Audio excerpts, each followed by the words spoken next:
El Instituto de la Patagonia nació en 1969 y en 1985 pasó a ser parte de la Universidad de Magallanes. Este año está cumpliendo medio siglo como el centro de estudios más importante de la Patagonia chileno-argentina. Una manera de participar de esta conmemoración por parte de UMAC TV es hacer lo que sabemos hacer, generar contenidos audiovisuales donde reflexionemos acerca de nuestro patrimonio y de nuestras identidades.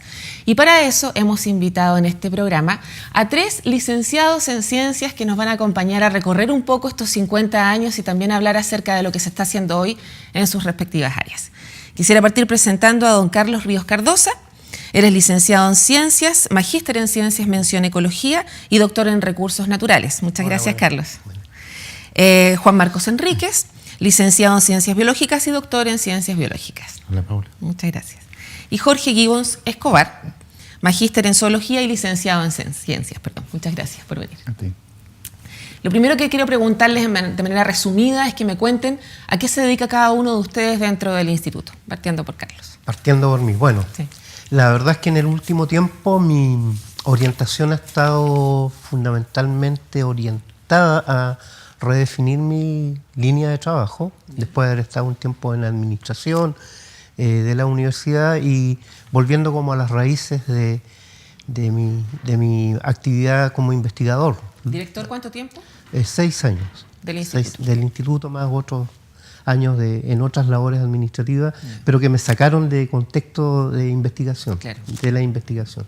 Y estamos retomando entonces últimamente la mirada hacia la biología marina, particularmente en fiordos y canales de la región de Magallanes. Perfecto. Juan Marcos.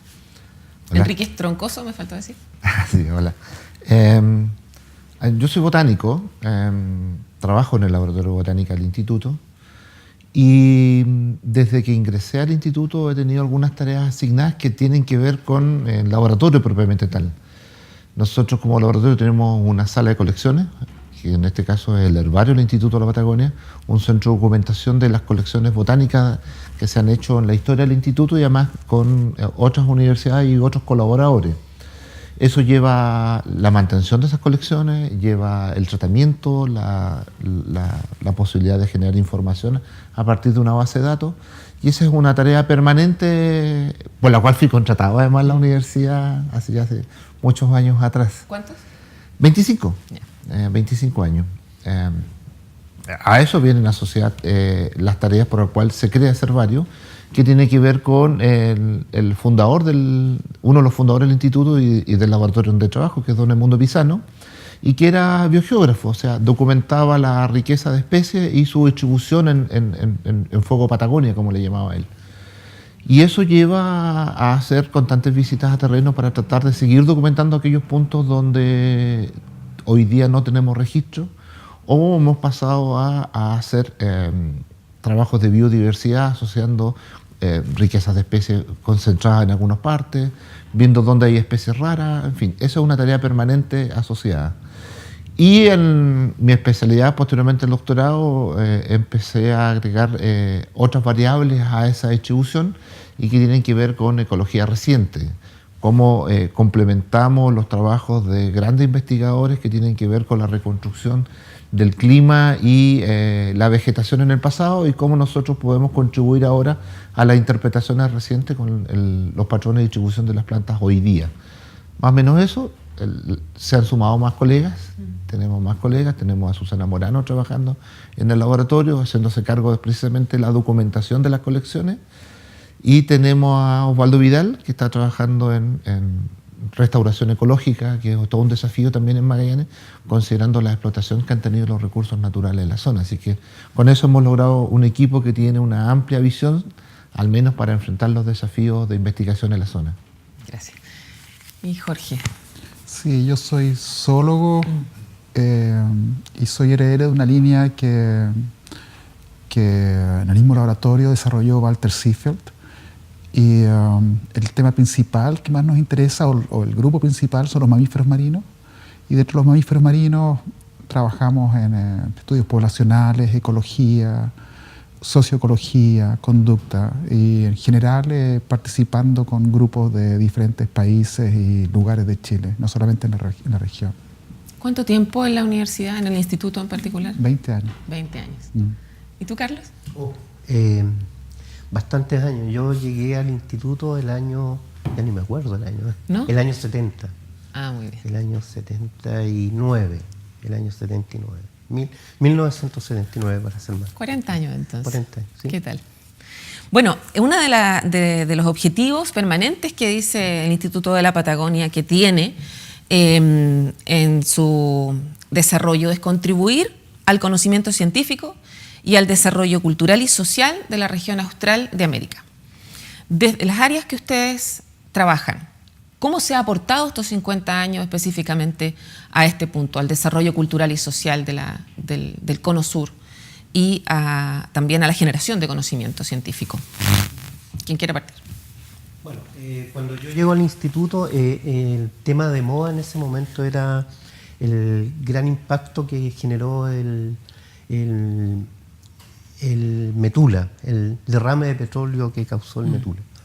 Por lo tanto, toda la orientación en el área que yo trabajo, hidrobiología, estaba orientado a determinar los efectos que causó o que iba a causar en el mediano y largo plazo ese desastre ecológico gigante. Pero ya venía esa área desarrollando algunas actividades que yo diría fueron pioneras y siguen siendo pioneras de todas formas en el área de la marea roja, como se llamaba antiguamente, ahora floraciones algales nocivas, en donde los colegas de la época, Ítalo Campodónico, Leonardo Guzmán, Georgina Lembelle, fueron los primeros en describir los patrones asociados a esas intoxicaciones que, recordarán algunos, fueron muy masivas, muy con fallecimiento de muchas personas, en fin. Por ahí hubo un aporte extraordinario al conocimiento de esa parte de la biología marina de la región. Paralelamente, y con el trabajo de Ítalo Campodónico, fundamentalmente, en los estudios sobre centolla y centollón que permitieron, entre otras cosas, desarrollar los planes de manejo de ambas pesquerías, delimitar las fechas de extracción, es decir, toda la regulación pesquera que actualmente existe y que provinieron específicamente de los trabajos de estos colegas, a los cuales yo después, una vez que pasó el tema marea Metula, me tuve que involucrar en esos estudios, que incluyeron una serie de otros recursos que eran importantes y que siguen siendo importantes para la región, principalmente recursos pesqueros. Mencionemos el loco, los ostiones, y bueno, y que se fueron sumando al conocimiento de centollas, centollones en general. Yeah. Yo diría que por ahí partió un aporte relevante de ese laboratorio del instituto y que hoy día son las bases para todo el diagnóstico pesquero de la región, ese por un lado. O sea, incidió en la política pública. Absolutamente, sí, yo diría que sí. Y ahora nos hemos, los últimos 20 años, dedicado a las valoraciones de los impactos ambientales de los proyectos de desarrollo regional, de los grandes proyectos de las grandes empresas, y con el conocimiento previo estamos tratando de generar valoraciones de los impactos en cualquier orden, sociales, económicos, biológicos, ecológicos, que podrían causar distintas planes de desarrollo sobre el ambiente. Y ¿algunos icónicos para la región? Bueno, yo diría que sí, los DENAP particularmente, tanto en Tierra del Fuego como en continente, en los últimos 20 años, en donde pudimos empezar a discriminar varios sucesos ecológicos que se discutían en la región de Magallanes, pero que no estaban validados en el contexto de las evaluaciones de impacto ambiental. Entonces tuvimos que un poco sembrar una semilla para poder determinar cómo se valoran realmente los impactos y que no sea solamente un criterio subjetivo, digamos, ¿no? Y hemos avanzado bastante en ese tema, que podría ser como una segunda línea de desarrollo de mi laboratorio, y ahora los nuevos colegas, que son alumnos que nosotros mismos formamos y que se han reintegrado a nuestro sistema, que están empezando a desarrollar lo que ellos llaman ecología funcional para poder meterse en el funcionamiento de los ecosistemas a nivel estrófico, que es una tercera etapa que empezamos a desarrollar ahora. ¿Traduzcamos niveles tróficos? Básicamente es quién se come a quién en los ecosistemas, en este caso particular nuestro, ecosistemas acuáticos. Involucra al ser humano, por cierto. Sí, sí. Entonces se define una estructura trófica partiendo de los productores primarios, las plantas en general, o en el caso del mar, algas, fitoplancton, y de allí la secuencia que tiene como culmine en algunos casos al hombre y en otros casos a otros mamíferos importantes de la región. Perfecto. ¿Hacen una reflexión similar ustedes desde el área de la zoología, de la botánica? Sí, es que en realidad tienes que ver en contexto el instituto completo, en realidad. Y cuando tú haces esa ligación entre el instituto y el desarrollo de Magallanes, que finalmente el objetivo del instituto tiene que ver con su creación. Al Instituto de la Patagonia lo crea la Corporación de Magallanes, como una alternativa de generar conocimiento en Magallanes y ponerlo a disposición de la comunidad. Eso más o menos. Y nace precisamente de la inquietud de mucha gente que necesitaba una herramienta distinta para poder hacer otras iniciativas productivas en la zona.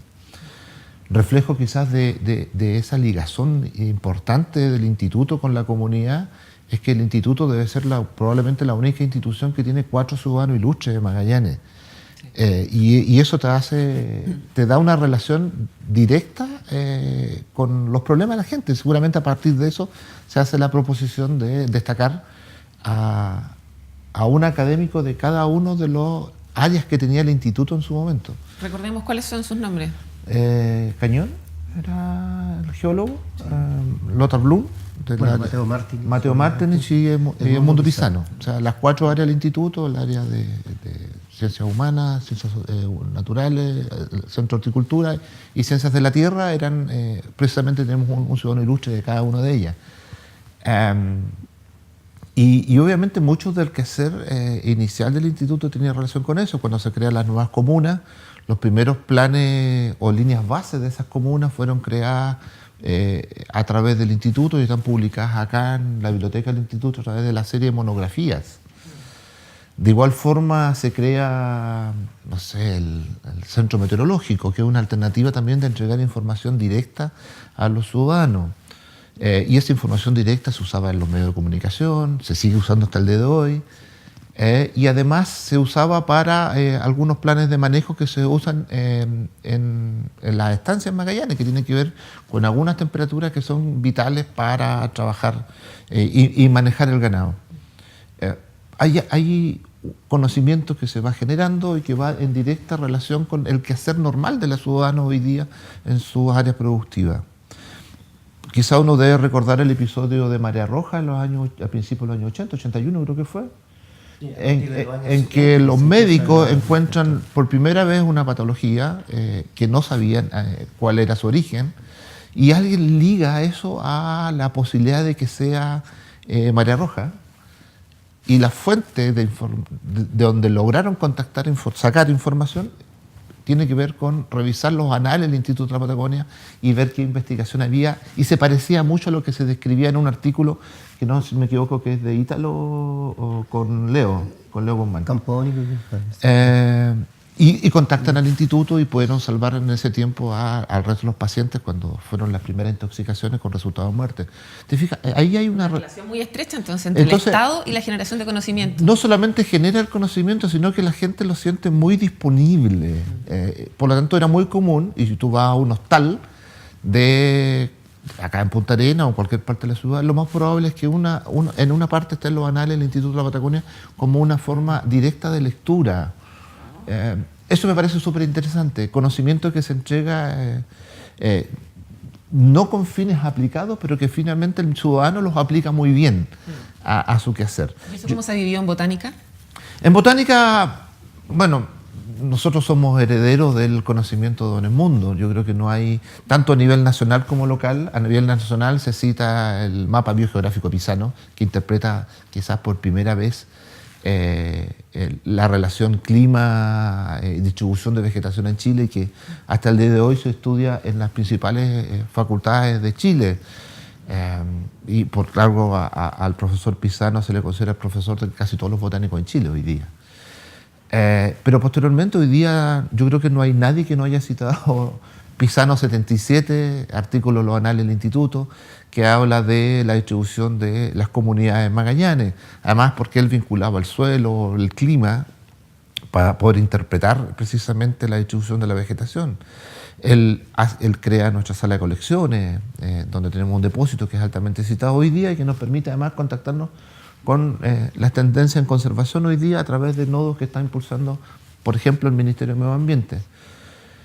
Pero además tenemos un jardín botánico pequeño dentro de las posibilidades que teníamos, que sirve para hacer educación hoy día a los niños que no tienen la posibilidad de trasladarse 50, 60 kilómetros para ir a la estepa, que no tienen la posibilidad de trasladarse 50 kilómetros al sur para ver una comunidad de bosque húmedo, y que pueden verlo acá en el instituto en una pequeña muestra, ¿te fijas? Entonces, esa visión global de que tanto desde los niños hasta el sector productivo se alimentan precisamente del conocimiento que nosotros debemos generar, es un desafío que mantenemos hoy día. Hemos estado presentes tanto en apoyar investigación en la estepa como en el bosque.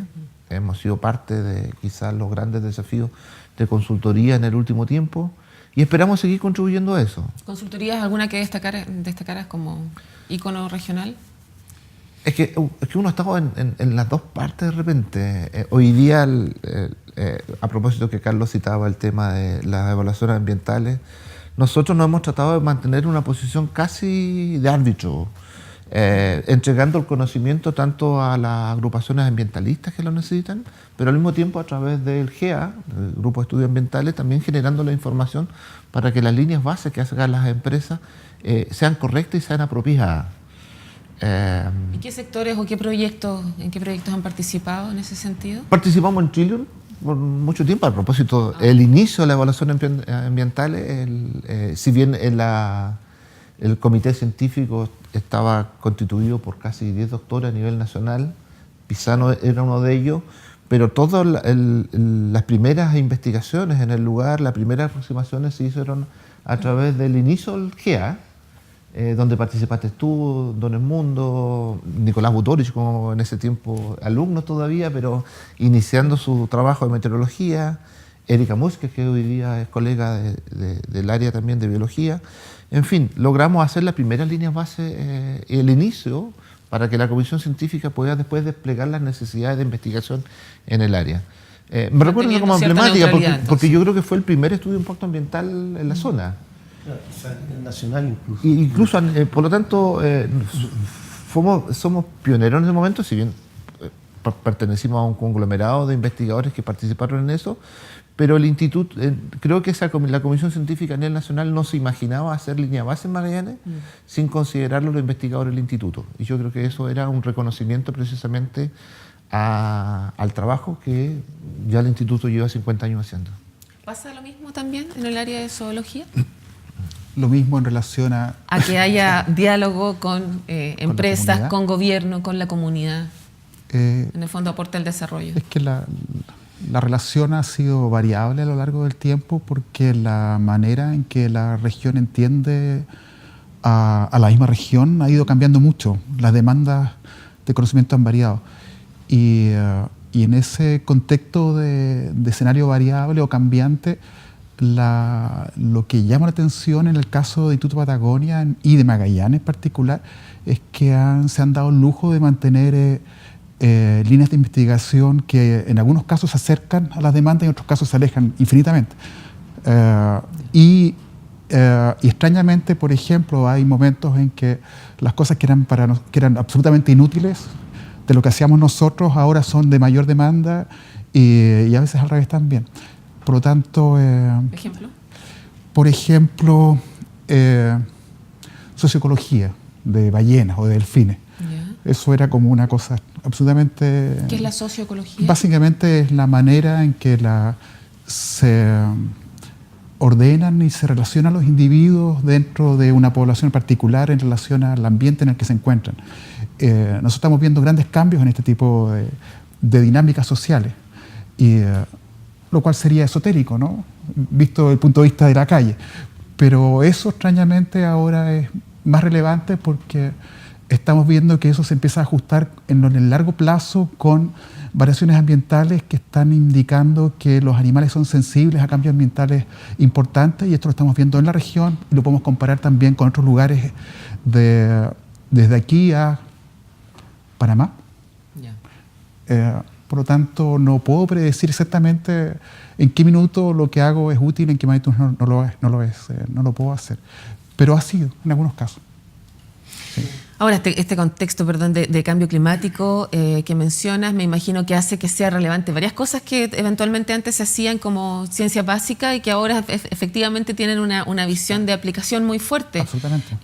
¿Ustedes están Sí, claro. de alguna manera concentrados en eso o, Sí, claro. o tratando de avisorar qué es lo que es necesario que se empiece ya a saber y que de pronto la sociedad no lo exige? Pero que debería empezar a hacerlo. Los ejemplos. Por ejemplo, hace una semana presentamos en Perú una información de una serie de tiempo de 30 años que muestra cómo los cetáceos están empezando a ocupar ambientes costeros que no ocupaban, y en lugares en que está habiendo una demanda de uso muy fuerte, por turismo, por ejemplo. En ese caso específico, mostrar que esto es un cambio y que es relevante porque hay que entrar a conocer ahora o buscar explicaciones para un fenómeno que es nuevo. Eso está ocurriendo en estos días. O al revés, estamos en esta cámara marítima y la información que tenemos nosotros ahora de lo que está ocurriendo en el Estrecho de Magallanes se compara con la información que viene de la información ballenera, que es la que está aquí presente en este lugar. Y estamos viendo procesos de recuperación, pero también estamos notando que en algunos casos la presencia de ballenas en algunos lugares es inédita, es nueva. No tenemos antecedentes históricos ni arqueológicos en esa línea. O en otros casos, por ejemplo, nos estamos preguntando ahora por cuál era el escenario de todo el sistema de fiordos, o qué podemos aportarles nosotros a la descripción del sistema de fiordos completo en relación a las preguntas que hacen los arqueólogos, por ejemplo. Entonces se cruzan múltiples temas y esto, bueno, depende cuál vaya a ser la intención de uso de la comunidad. Pero a tu juicio, el uso que se le ha dado a la información que se genera en zoología en el instituto durante estos últimos años, bueno, ¿ha servido efectivamente para que nosotros tengamos una comunidad más desarrollada en términos culturales? No lo sé. Honradamente no lo sé porque estoy mirando una ventana, en mi caso, de 20 años y de Instituto Patagonia de 50 años. Pero no son 20. Y no sé cuánto es el tiempo necesario para responder esa pregunta. Pero yo podría aventurar sí algo, ¿Sí? Quizás porque soy un poco más aventurero. Antiguo. Yo diría que todo pasa, ahora mirando, sí, obviamente, desde un lugar de privilegio para atrás. No es que esa haya sido la idea original, me temo. Pero lo que ha hecho el instituto desde su creación hasta ahora ha sido reducir las incertidumbres respecto de, yo diría, la mayoría de las condiciones ambientales de la región de Magallanes. Pensemos que en el año 60 y tanto, cuando se funda el instituto, la historia magallánica, por ejemplo, era relativa a algunos relatos. O sea, Mateo Martín se empieza a crear la historia, a crearnos para nosotros la historia de Magallanes. En el plano de la biología se empiezan a describir los patrones de la vegetación en esta extensa región, cosa que hasta antes, claro, uno sabía que los bosques estaban por acá, la pradera por acá, pero no estaba cuantificada, no estaba mapeada, no estaba dateada de tal manera que la incertidumbre era notable. Y Pisano lo que hace es reducir la incertidumbre a un mapa. Entonces ya con eso las autoridades o la gente común podía tomar decisiones. En el mundo de la biología marina, que es lo que más me toca, la centolla yo diría que es un ejemplo notable. Algunos recordarán que la veda de la centolla, por razones curiosas, se estableció en función del patrón de las centollas del hemisferio norte, en donde sabemos que las condiciones son absolutamente contrarias a las de acá. Nosotros replicamos allá, hasta que los colegas, particularmente Campodónico, se dio cuenta de que los ciclos acá tienen un sentido contrario y se modificó fuertemente ese concepto de replicatorio del hemisferio norte en términos biológicos marinos respecto del hemisferio sur. Y esa fue una reducción de incertidumbre tremenda para los que toman decisiones, para los pescadores, de tal manera que había una imbricación tremendamente notable, diría yo. Y en el caso de zoología, para terminar esa incertidumbre, todos recordarán cuando se introdujo el zorro gris a Tierra del Fuego con la idea de que se controle la plaga de conejos. Pero a nadie se le ocurrió estudiar previamente qué era lo que comía el zorro. Y efectivamente los colegas de zoología, Silfeld, Asís Atala, Claudio Venegas, se dieron la tarea de ver qué comía el zorro, y el zorro no tenía ni siquiera como preferencia en su dieta al conejo. Entonces fue como una mala decisión. Yo diría que no fue una mala decisión, fue una decisión tomada en un plano de incertidumbre tan grande que el riesgo era alto. Y ese es uno de los animales invasores que podemos mencionar. Tenemos, la lista de todas las aves que se reconocen en Magallanes, que elaboró a partir de sus observaciones de campo el colega Claudio Venegas. Y ahora estamos viendo los espléndidos relatos de las ballenas, o sea, que son, además de espléndidos, son plenamente vigentes con lo que aparentemente está ocurriendo con el tema del cambio global. Así que yo diría que sí hemos contribuido a la cultura. Vamos a seguir hablando de las incertidumbres que tenemos hoy y de la regionalización del conocimiento y del valor que tiene eso, ¿cierto? Después de esta pausa. Ya volvemos aquí desde el pabellón marítimo José Menéndez en el Instituto de la Patagonia.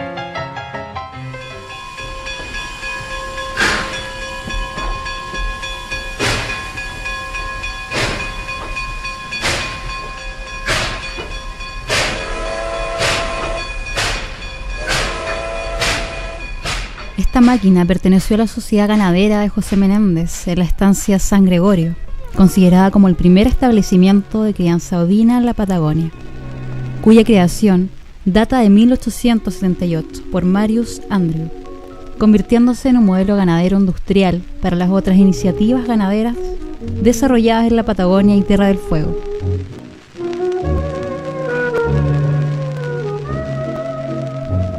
En 1910, la compañía alemana Hannoverische Maschinenbau creó la locomotora marca Hanomag, número 4567. La locomotora fue bautizada con el nombre de María, en homenaje a la esposa de José Menéndez, la señora María Beetti de Menéndez, y se conserva desde 1973 en el Museo del Recuerdo. Esta maquinaria se utilizó para transportar las grandes cargas de productos desde los galpones de la estancia hasta el muelle. La extensión ferroviaria era de 2 kilómetros, permitiendo desplazar las cargas en vagones. Hacia 1945, la locomotora a vapor fundadora fue reemplazada por una máquina de tipo diésel, fabricada por Drewry en 1944.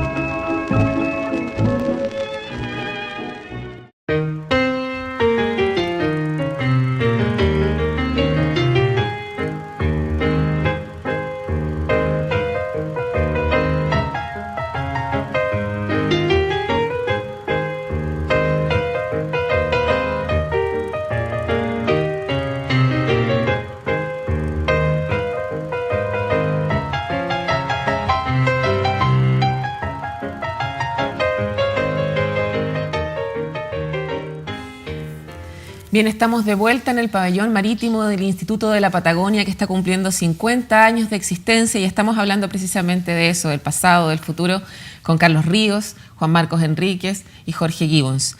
Hablábamos recientemente acerca de cómo ha colaborado el Instituto en la reducción de incertidumbres. Y me gustaría invitarlos a conversar acerca de las incertidumbres que tenemos hoy como región. Precisamente a propósito del ejemplo que dabas del zorro gris, tenemos incertidumbre respecto de los animales invasores. Lo que ha pasado con el castor, ¿cierto? Que también lo tenemos aquí en el continente, no solamente en Tierra del Fuego y en Isla Navarino. Tenemos también el bisón, que está amenazando especies endémicas, como el pájaro carpintero, por poner un ejemplo. Tenemos además amenazas en el ámbito vegetal, ¿cierto? Lo que está sucediendo con el Parque Nacional Torres del Paine, por poner el ejemplo más relevante. Tenemos también incertidumbre respecto de lo que significa la explotación del carbón en esta región y el daño que eventualmente se pudiera estar ocasionando en Isla Riesco. ¿Ustedes ven que específicamente este centro de estudios está presente en esas preguntas que se hace actualmente la sociedad magallánica, en un contexto que además de ser regional es nacional e internacional? Ofrezco la palabra. Bueno, yo diría que es evidente que las incertidumbres a partir de esta básica que contribuyó a arrasar un poco la actividad del instituto se ha hecho exponencial en los últimos tiempos. O sea, ya no hay un problema respecto de la fauna, sino que hay 1000 problemas respecto de la fauna. Yo no sé si nace a través de producto de lo que sabemos y que ese conocimiento genera a su vez más dudas que certezas, ¿no? Pero yo diría que el instituto ahora está desde mi punto de vista, en un punto de inflexión en donde los estudios tradicionales están siendo enfrentados a la necesidad de nuevas líneas de investigación, y no está de más decir de que en estos momentos en la región ya hay al menos 3 o 4 grandes centros de investigación que también están contribuyendo con lo suyo para ir disminuyendo estas brechas de conocimiento. Entonces yo pienso que la labor del instituto está en ese punto en donde nos enfrentamos a los nuevos desafíos, cosa que desde el punto de vista de la biología marina está ocurriendo en alguna medida, o simplemente nos quedamos mirando lo que pasó hace 50 años. Ahí hay una decisión que tiene que tomar obviamente la universidad, potenciar sus equipos de trabajo. Podría ser, en el mundo de la biología marina no son suficientes 4 biólogos marinos, en botánica o en ecología vegetal 3 o 2 en realidad no son, y en zoología está, bueno, me estoy metiendo en otras áreas, pero hay un solo zoólogo, digamos. Ahí está el desafío. Ahí está el desafío. A ver, siempre hay preguntas nuevas. O Jorge decía, lo que uno cree que es la pregunta actual, a veces no es valorizada en su momento y pasa a ser relevante de años después o viceversa. Hoy día estamos en un escenario que en la zona es crítico y vamos a ver sus efectos prontamente, que es un fenómeno de cambio climático que va a causar cambios en los regímenes de precipitación en algunas áreas o en algunas localidades en forma determinada, que va a influir o no en los sistemas productivos, ya sea en la pequeña horticultura en Natales, por ejemplo, donde ya tienen problemas de agua, pero probablemente esos problemas que hoy día son de agua, a lo mejor el modelo dice que van a tener más agua en un tiempo más. En fin, todo el sistema de ganadería del cordero se basa precisamente en los campos, en las vegas, que son las que sostienen la alimentación del cordero en la primera etapa. Entonces, entender eso, ver qué pasa con las vegas con un cambio de régimen hídrico, qué pasa con el pasto que está ahí, si va a lograr crecer o no para alimentar a los corderos. En fin, hay preguntas que podrían darse. Y para eso hay que cruzar información, hay que ver qué está produciendo como información el área de meteorología para saber cómo se comportan los modelos climáticos y para dónde van en este nuevo contexto. Hay que ver qué está pasando con los ríos, si van a poder seguir abasteciendo, si las precipitaciones van a ser concentradas o no, y si eso va a tener influencia sobre la producción de pasto. Lo interesante son las radiografías, y ahí yo quería citar, por ejemplo, la Transecta Botánica Austral, un esfuerzo entre el gobierno inglés, el argentino y chileno, por parte de Chile, el Instituto de la Patagonia, que hacen una transecta, que es alrededor del paralelo 52, que cubre Gallego y Puerto Natales, va de costa a costa, o sea, de Atlántico a Pacífico, de este a oeste, generando un mapa de vegetación, un mapa además que describe la riqueza de especies en el lugar y intenta dar una proporción de cuál es la cobertura que cada especie tiene en el lugar. ¿Está trabajando? Te digo, eso se hizo en el año 78, se publica, y en algún momento alguien podría haber dicho, ¡ay, tremendo gasto para hacer esto! A lo mejor no sirve mucho. En el contexto actual, esos datos pasan a ser súper importantes porque tenemos una radiografía completa de cómo se comporta el régimen de precipitación de costa a costa. Hoy día pasa a ser relevante porque con esa información uno puede decir, mira, de esta forma ha cambiado la vegetación en X tiempo. Y esperamos que no necesitáis replicar la transecta completa, pero te puedes poner en algunas secciones que son más importantes, que pueden ser más vulneradas. No sé, el ecotono estepa bosque de Ñirre. Seguramente el bosque de Ñirre, en un régimen de cambio, va a tener influencia sobre su reclutamiento. Es decir, si van a haber especies nuevas o no, o sea, individuos nuevos surgiendo, o la sequía impide que crezcan. Esas cosas son vitales si uno considera la información que tiene ya guardada del pasado y que la podemos comparar hoy día, y a partir de eso tú puedes modelar si la estepa va a ingresar al bosque o el bosque va a ingresar a la estepa. En fin, esa información es relevante. Se hizo un esfuerzo en el año 78 con la precariedad. Ahí quizás hay un programa distinto, saber los sacrificios que tuvo que hacer la gente. Además, que hay que decir, con muy pocos recursos. Prácticamente cero, yo creo, por parte de nuestro, la voluntad de muchos investigadores de hacerlo.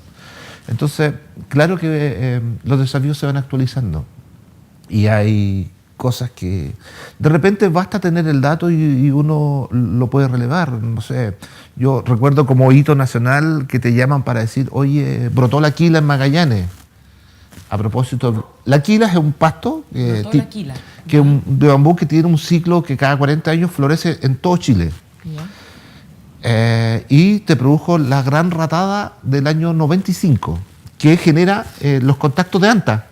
Poblaciones que tenían anta, que estaban muy aisladas, producto del brote de quila, hace que las poblaciones crezcan de ratones por exceso de alimento, y las que estaban infectadas logran infectar a las poblaciones al lado, extendiéndose el anta desde Coyhaique, si no me equivoco, a Talca, por ahí, o no, hasta la Metropolitana llegó el brote. Y siguiendo el brote de quila, un pasto tipo bambú. Que no es propio de esta zona, y claro, nos llaman para saber si en Magallanes la quila había brotado, y nosotros le entregamos el dato que en Magallanes no hay quila.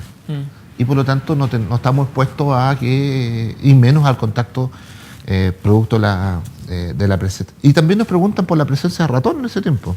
Y de hecho el muestreo del anta se hace en Magallanes y creo que se hace acá por Fuerteventura, creo, el muestreo. Pero te fijas, ¿cómo se logra eso? Es decir, automáticamente no hay quila porque tenemos un depósito de colecciones que permite decir, mira qué especies están presentes en Magallanes. Al menos permite dar una radiografía rápida de la eventualidad que en ese momento el Servicio de Salud a nivel nacional tenía como alerta. Entonces te fijas, siempre hay información que te puede ser relevante hoy día y alguna puede pasar a tomar relevancia puntual en algún momento determinado, y otra, como la transecta botánica, que con seguridad es un aporte al conocimiento del planeta que va a estar vigente por mucho tiempo. Jorge, ¿qué opinas tú respecto de esto de estar respondiendo a las incertidumbres de la actualidad? Yo creo que Chile no está preparado y la región tampoco. La escala es acelerada y de impactos que están cruzados y que se mueven muy rápido. Y en ese escenario, obviamente, el Instituto Patagonia tiene mucho que aportar, justamente porque tiene serie de tiempo, tiene datos acumulados y continuos, como por ejemplo los datos meteorológicos de 100 años continuos, para dar un ejemplo, ¿no? que permite calibrar muchos tipos de trabajos que si no tendrían ese tipo de eje de referencia. Así que ese es el primer mensaje, lo cual significa que estamos extremadamente apurados en la investigación actual para poder alcanzar a responder las enormes preguntas, porque las preguntas en este minuto involucran, más que incertidumbre, involucran riesgos gigantes. Ahora, las líneas de base yo entiendo que adquieren mayor riqueza cuando es un monitoreo constante, ¿cierto? Es que eso lo hemos logrado hacer en el caso de mamíferos marinos, sí. Eso te quería preguntar, ¿cuáles son los monitoreos constantes que hay en el área de zoología? Nosotros mantenemos aquí 20 años continuos de seguimientos de ballena en un nivel muy detallado. Mantenemos por lo menos 3 sectores monitoreando pequeños cetáceos también. Mantenemos en un lugar un monitoreo constante de lobos marinos y además tenemos bases más antiguas de los años 90, hechas también por mí en este caso, que me sirven para ir comparando los cambios que están ocurriendo. Eso es lo que yo estoy haciendo en particular, y los grupos con los que trabajo están haciendo algo parecido en el centro norte de Chile, y estamos colaborando con los grupos que se están desarrollando en Aysén también, que por ejemplo en Aysén, Chiloé Aysén o norte de Aysén, se desarrolló la salmonicultura, por ejemplo, antes que tuvieron ellos una línea de base de referencia. Nosotros la tenemos de antes, por lo tanto podemos hacer comparaciones en una escala mayor. Ese es un ejemplo particular. ¿Y se podrá incidir en la práctica de las salmoneras? La relación entre el conocimiento y la manera en que la comunidad entiende ese conocimiento o el valor que le da se escapa de mi dominio. Está en un ámbito social. El mayor problema de conservación en este minuto no corresponde a las ciencias naturales, corresponde a las ciencias sociales. La mayor interrogante o incertidumbre es cómo toman decisiones y cómo valoran el conocimiento las personas en todos los niveles de decisión que puedan tener. Y eso es un misterio tremendo a nivel mundial.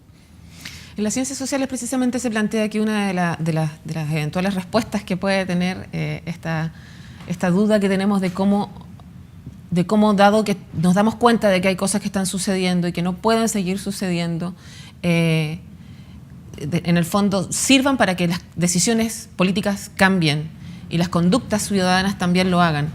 Se habla acerca de trabajar de manera transdisciplinaria, interdisciplinaria o multidisciplinaria por lo menos. ¿Se hace eso dentro del instituto? ¿Se ha comprendido de alguna manera que tienen que los cientistas sociales junto con los cientistas naturales estar trabajando unidos, sobre todo cuando estamos en un contexto de cambio climático como el actual y cuando el Instituto de la Patagonia se define a través de un objetivo tan importante como aportar al desarrollo cultural de una zona como esta?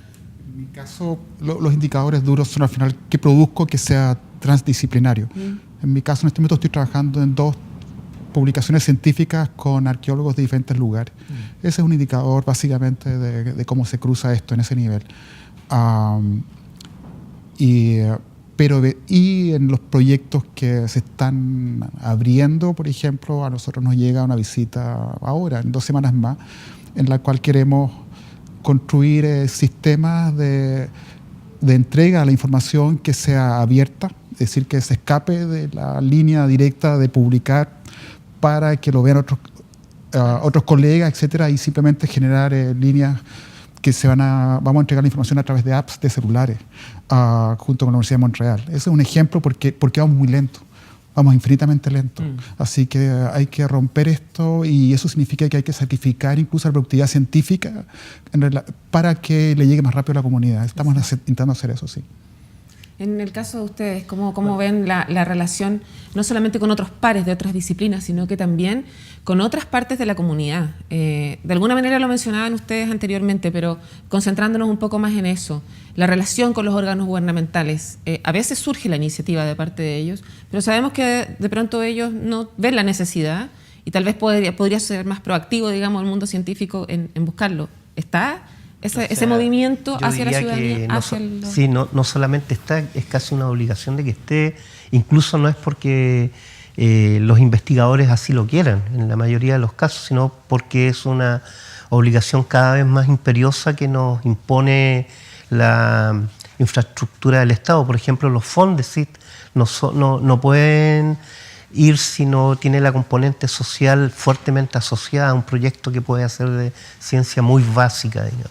Está obligado ahora el investigador a involucrarse, a vincularse con la comunidad. Los proyectos que se definen a nivel regional cada vez más escasos, pero aún así importantes, requieren que tengan un cierto impacto social, lo cual obliga a que uno tenga la mirada, necesariamente la mirada de la comunidad, de la sociedad, de la región en su proyecto que está presentando. Entonces, en resumen, yo diría que no es casi una necesidad de los investigadores, sino que es una demanda del sistema. Ahora, también es importante y creo que es justo decir que lo que ha pretendido y seguramente pretenderá seguir haciendo el instituto es aportar al conocimiento, no a solucionar problemas, porque en realidad los problemas no los solucionamos nosotros. ¿Y el conocimiento entonces para qué?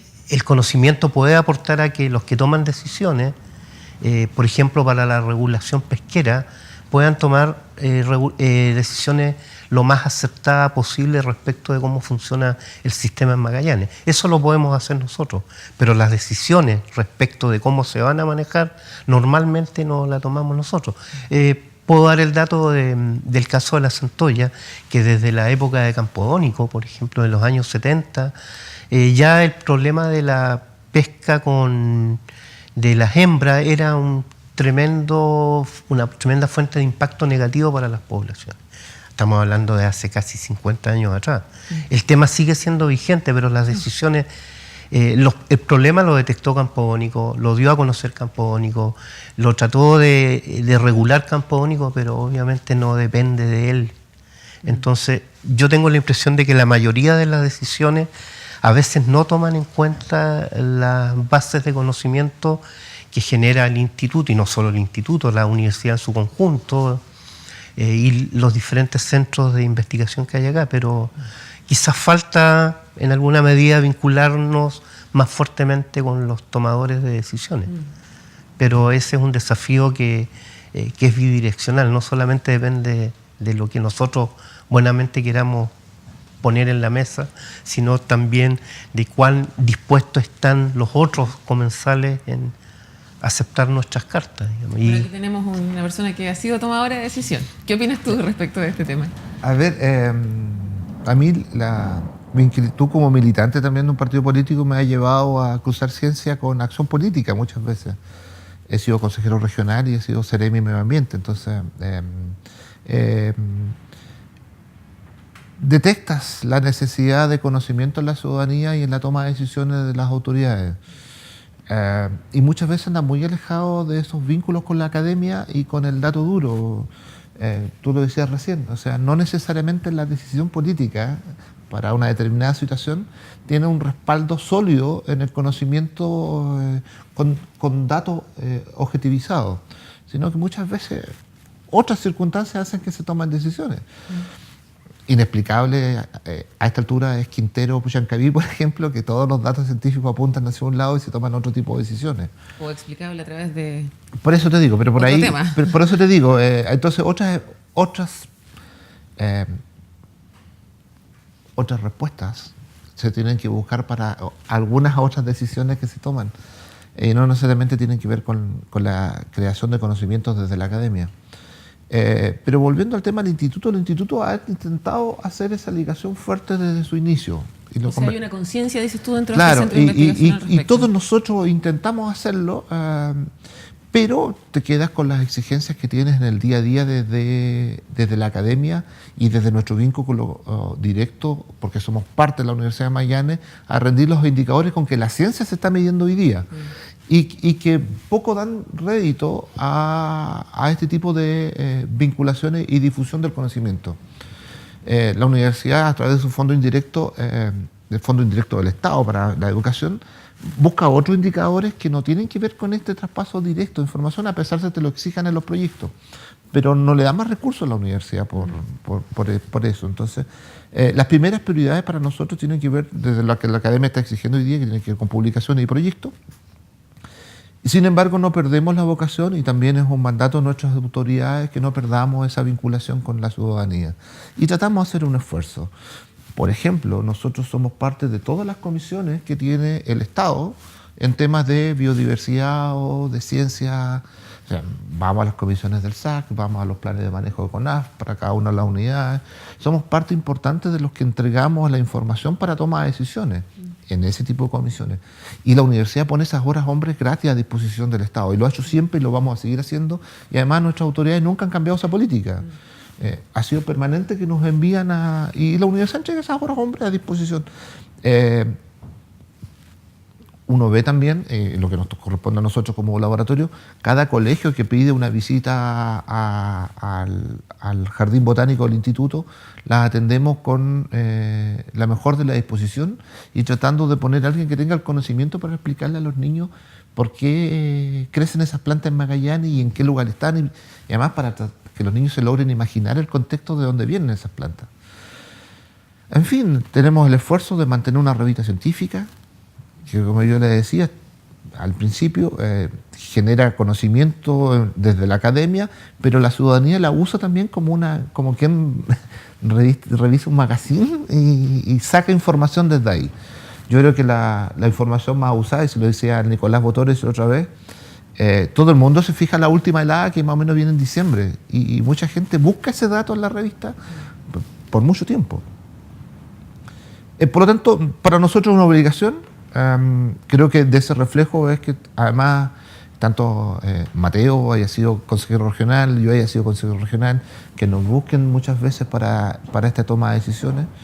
Es un esfuerzo que vamos a seguir haciendo, tiene que ver además con los objetivos de creación del instituto desde la Corporación de Magallanes, tener este brazo armado de la ciencia que logre ayudar a corregir las incertidumbres que hemos hablado hoy día. Yo creo que tiene que ser un esfuerzo permanente en el tiempo y parte de nuestra planificación entregar ese conocimiento. Se notan también, que de pronto hay decisiones que uno ni se imagina que nacieron de algún estudio que se desarrolló en la universidad o en el instituto o en algún laboratorio del instituto. Y por ejemplo, me gustaría poner el caso del Río de las Minas, que muchos habrán observado, ha tenido en los últimos 3 años una intervención más que millonaria que está buscando modular un poco los posibles efectos de las futuras crecidas. Ese plan ingenieril nace de un estudio que se desarrolló en el laboratorio de hidrobiología con fuentes de financiamiento regionales, y hay una consecuencia ahí práctica, digamos, a escala muy local, obviamente. Pero de cómo la necesidad ciudadana, porque esto parte por el desborde, digamos, y el drama que vivimos por eso, hace sintonía, digamos, con la ciencia, el mundo científico, con esa realidad, y coincide al mismo tiempo con una administración del Estado que le da relevancia a la ciencia para su toma de decisiones. Exacto. Y todo eso necesita, en el fondo, para que siga funcionando, recursos. Y a eso quisiera llevarlos un poco en esta conversación ahora. El año 1985 el instituto pasa a ser parte de la Universidad de Magallanes debido a una situación de financiamiento. Y actualmente estamos viviendo un periodo en el cual ya sabemos que los fondos para la ciencia para el próximo año, el presupuesto están reducidos. La educación pública en general, a nivel de educación superior, también está mermado los recursos. Tú mencionabas que aquí se está haciendo este trabajo que ustedes están detallando acá con pocas personas en cada uno de los equipos, incluso con una sola en el área tuya. Entonces, la universidad y en especial el instituto hacen un esfuerzo por cumplir con su deber estatal, ¿cierto? El Estado al mismo tiempo está cumpliendo su deber para que al mismo tiempo esta institución pueda seguir haciéndolo. En el fondo está cumpliendo con su parte, a juicio de ustedes, pensando ya en los próximos 50 años del instituto. Es complicado. A mí me tocó conversar con varios intendentes en esta última época. Con Jorge incluso hicimos una mesa de científicos alguna vez, ¿te acuerdas que entregamos una reflexión en qué se está gastando la plata? ¿Cuáles son las diversas tesis por las cuales uno debe invertir en ciencia? Y desde la mirada de los investigadores, pero con una también de ayudar a la toma de decisiones dónde se debe gastar plata. Veíamos que a veces se gastaba plata en dos cosas en forma paralela, a veces no se gastaba donde se debía gastar, en fin, un montón de... Hicimos ese esfuerzo, yo creo que hace rato atrás, 8 o 10 años. Y entramos en diálogo con las autoridades precisamente por la falta de recursos. ¿Qué autoridades? Intendentes de la época. Intendentes. Creo que comenzamos con Eugenio Mancilla en su momento, pero también hablamos con Mauricio Peñailillo en algún momento determinado, y volvimos a hablar con FLIE. En lo particular he hablado con varias autoridades, precisamente de entender esto de que se necesita invertir en ciencia en regiones como esta, además porque las fuerzas productivas siguen siendo recursos naturales en esta zona, y por lo tanto hay que entender que hay que no solamente monitorear, sino seguir generando conocimiento para poder hacer un buen aprovechamiento de ello. Y además porque el turismo ha tomado relevancia en la zona y están llegando a muchos lugares que todavía no tenemos una correcta línea de base para llevar turistas al área y intervenir en el lugar. Y en esa discusión hemos estado por mucho tiempo la necesidad de equipamiento en la zona, la necesidad de ponerle conocimiento a las actuales fuerzas productivas. Y creo que siempre va a faltar dinero, siempre va a estar esa falta de visión.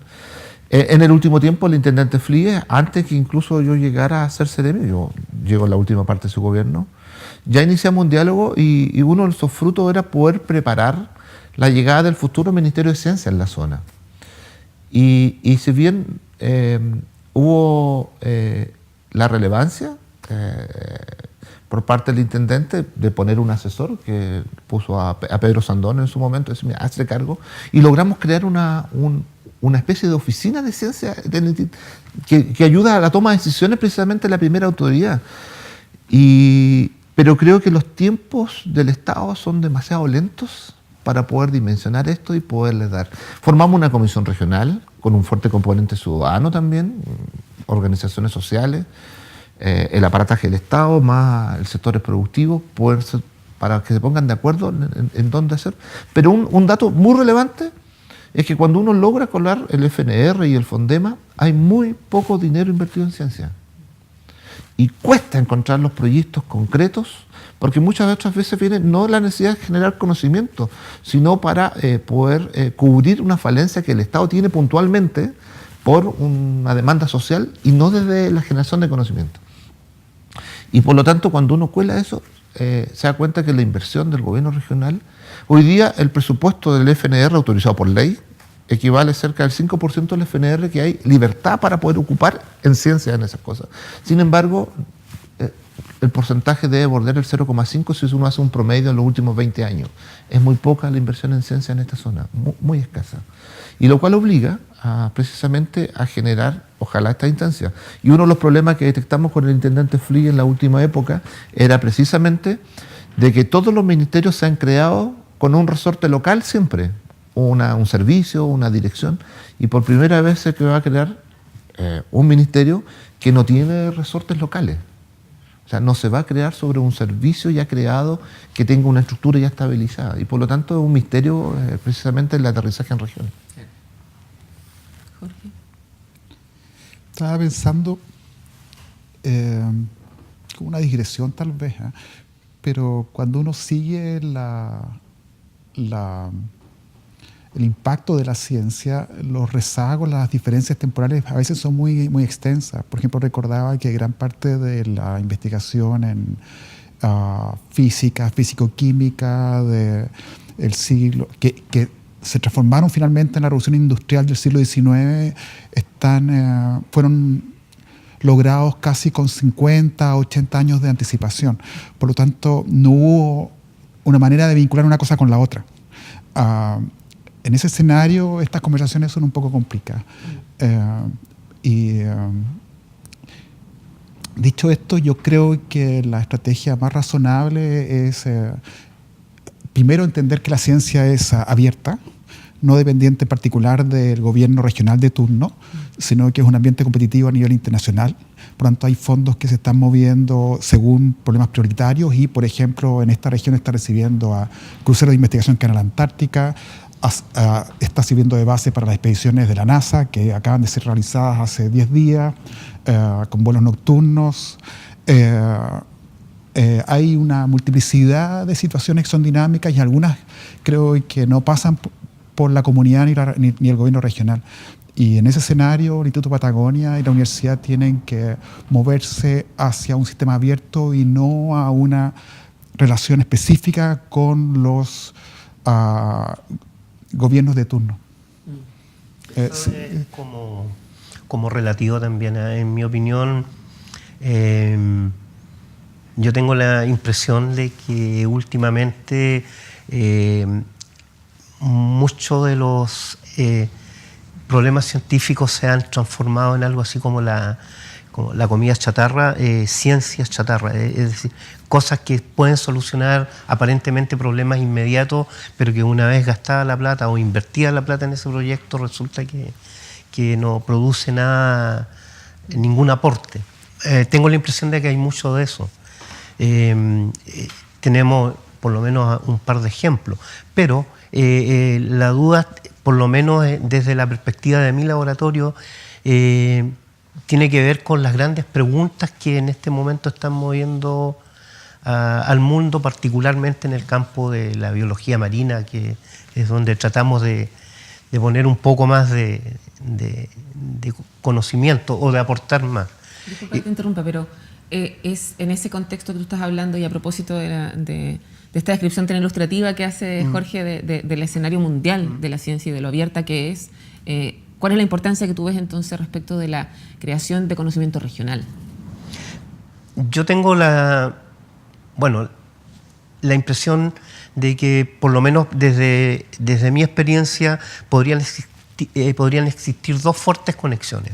Una que tiene que ver con la toma de decisiones que ya he tratado de explicar antes y que hay ejemplos bien concretos respecto de cómo se pueden manejar los recursos con datos locales. Yo creo que el ejemplo de las centollas es ilustrativo para muchos temas que se puedan decidir y que lamentablemente se han ido por otros lados, con otros criterios. Por ejemplo, yo me pregunto de dónde teniendo el ejemplo del zorro, como ilustrativo incluso, ¿a quién se le ocurre introducir bombus californianus a la región de Magallanes para polinizar? Y resulta en un desplazamiento brutal, despiadado, que como nadie valora mucho del bombus local. El problema, el bombus es un abejorro, el moscardón, el gran moscardón gigante. Ya. Que es emblemático para muchos magallánicos, pero que fue desplazado, y como no tiene un cierto valor ni siquiera próximo a algo tangible, va a quedar en la lista de los que fueron desplazados. Pero alguien tomó la decisión. Alguien tomó la decisión, a pesar de que hay un conocimiento.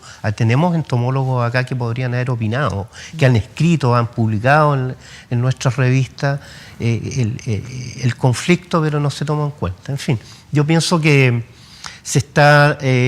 las tomas de decisiones se están llevando últimamente por otros lados y no sé hasta cuánto la información científica podrá aportar. Pero ese es un lado. Por otro lado, yo tengo la impresión de que el conocimiento sí aporta al desarrollo cultural y eso hace diferencia. Puede que no se note ahora, pero sí una sociedad culta, yo tengo la impresión de que significa mucho. Puede que no sea valorable en términos concretos, no sé si hay un indicador para ello, pero hace diferencia. Y los grandes ejemplos de las grandes revoluciones científicas provienen curiosamente de lugares que han sabido entender la importancia del conocimiento. Y para terminar, buscando la gran pregunta, porque yo creo que pasa por ahí, nosotros hemos tenido que, como señalaba Jorge, asociarnos a grupos que vienen con grandes preguntas y estamos trabajando efectivamente con un grupo alemán que está tratando de configurar el cuadro futuro ante posibles cambios ambientales. Pero curiosamente, cuando uno ve esa alianza tan potente que nos pone en una pregunta de primer orden, yo también veía con ansiedad y casi con angustia que ese grupo alemán no solamente está interesado en los campos de hielo Patagónico Sur, sino que su problema principal es Marte, el planeta Marte. Entonces yo decía, en un momento pensé que esta pregunta era la más grande, pero de repente me di cuenta que ellos tienen una pregunta mucho más grande, digamos. Entonces, bueno, también hay que aterrizar y saber en qué piso uno está parado. Bueno, no sé qué tan grande sea esta pregunta, pero creo que como para concluir este programa, la pregunta va a ser ¿cuál va a ser el Instituto de la Patagonia de los próximos 50 años? Y en una de esas puede ser una buena idea que durante este 2019 una de las formas de conmemorar este aniversario sea precisamente ir definiendo cuáles son esas preguntas que el Instituto cree que deberíamos tener nosotros como comunidad, porque si somos una región desarrollada en términos culturales, en buena parte también podríamos decir que se lo debemos a que exista este centro de investigación desde el año 1969. Muchas gracias a ustedes por esta conversación y invitamos también a las personas que nos están viendo a seguir la programación de UMAC TV. A lo largo de todo este año vamos a tener más conversaciones acerca de esto. La pregunta ¿Sí? tuya. ¿Quieres ¿Cuál es? responderla? No, el instituto de los próximos 50 años. Bueno, sería en interesante. una frase, ¿qué es lo que sueñas? Yo diría el Instituto 2.0, que ya lo hemos conversado. Yo diría que en la región de Magallanes se han ido cristalizando potentes centros de investigación y yo creo que estamos con la posibilidad de formar un holding de investigación que podría dar paso a un Instituto 2.0. A ver, yo creo que nosotros tenemos que avanzar en permear la sociedad con conocimiento, y eso significa también empoderar una sociedad. Hoy día, y lo hemos hablado justamente entre los tres indirectamente, el tema de la ecología política es todo un tema a futuro y que tiene que ver con empoderar a la ciudadanía en la toma de decisiones, pero al mismo tiempo también a los mandatarios en fundamentar sus decisiones. Yo creo que ahí se crea con conocimiento local, se crea con poder tener una aproximación territorial importante, y es decir, fundamentar bastante bien nuestra toma de decisiones para no cometer los errores a futuro, como el bombo que se cita recién, que abiertamente es una mala decisión, inconsulta, cuando sí tenía el conocimiento para poder hacer una medida distinta. En fin, yo creo que por ahí hay involucrarse fuertemente en la sociedad, cooperar a esta voluntad, al parecer, que tiene la ciudadanía de proteger el medio ambiente, especialmente en regiones como esta, y poder con ello contribuir a un desarrollo sustentable en nuestra zona. Yo creo que ahí tenemos desafíos. ¿Y tus sueños, José? Lo voy a ejemplificar con una línea de investigación del Instituto de Patagonia. Aquí se investiga poblaciones humanas muy pequeñas, en bajas densidades, que estaban muy lejanas a los centros de civilización del mundo en diferentes momentos. Y es una pregunta muy interesante el reflexionar sobre la relación que hay, o si existe la posibilidad de un desarrollo de frontera de la investigación científica o de la complejidad social, el desarrollo de la complejidad social en una población pequeña y lejana como Magallanes. Esa es una pregunta que está siendo revisada por algunos investigadores chilenos en Estados Unidos también, y es muy interesante. La región completa, desde mi mirada, es un laboratorio social en este minuto. Y en esa línea, la línea de investigación en pueblos cazadores, básicamente, es un tremendo aporte. Muy bien, laboratorio natural y social, entonces. Sería ideal. Bueno, muchas gracias por esta conversación y gracias a ustedes también por acompañarnos. Feliz cumpleaños, Instituto de la Patagonia.